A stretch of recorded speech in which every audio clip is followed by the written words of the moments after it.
Ik ben Wim ontladen. In dit geval van Hovenier.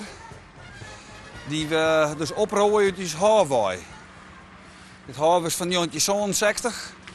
In die tijd planten ze nog bij hem op 4 meter paad en dik 2,5 meter onderling. Dat is de reden dat we besluiten om 1000 te rooien. Ja, waar gaan ze heen? Ze gaan, de meesten gaan uiteindelijk naar particulieren. Sommigen willen 2 BM, 3 BM, vaak wat een tuin inrichten op wat past. Dat is natuurlijk net iets van een hele moderne tuin. En er ben ik wel eens bij die zei, daar plant je maar een mini-half. Dat doen we dus ik. En dan hebben we hier het naaistek. Intensieve omplant. Dit is ook nog een tussenvorm. Dit nemen we dus de vrije spil. Dit is een omplant op ongeveer 1 meter bij 3 meter.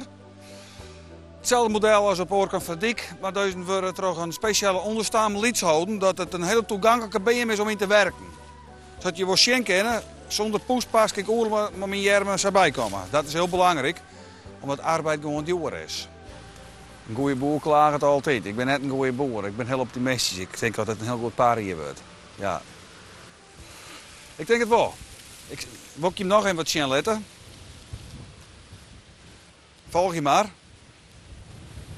Hier komen we dan in een veehaagbeplanting. Het naaiste van het naaiste, vreeg je mij. Dit is eigenlijk wel inderdaad een modern systeem. Wat vroeger heeft het al uittesten.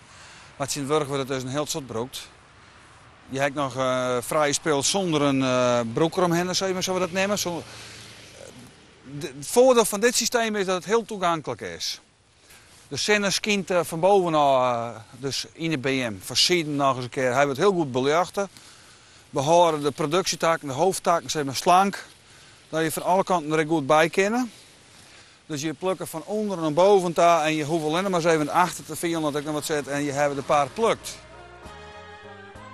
De romantiek is wat uit dit systeem waai. Maar dat is toch wel mooi.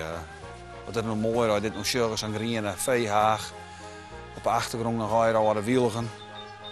Netjes mee in de gasbaan. Mooier kunt je net bedenken. Het is jammer dat het wat een onderbetaalde beroep is. Het is gewoon een goed betaalde hobby, zeg maar. Je bent wel een toffe peer, hè? Ja, dank je. Nou, homa.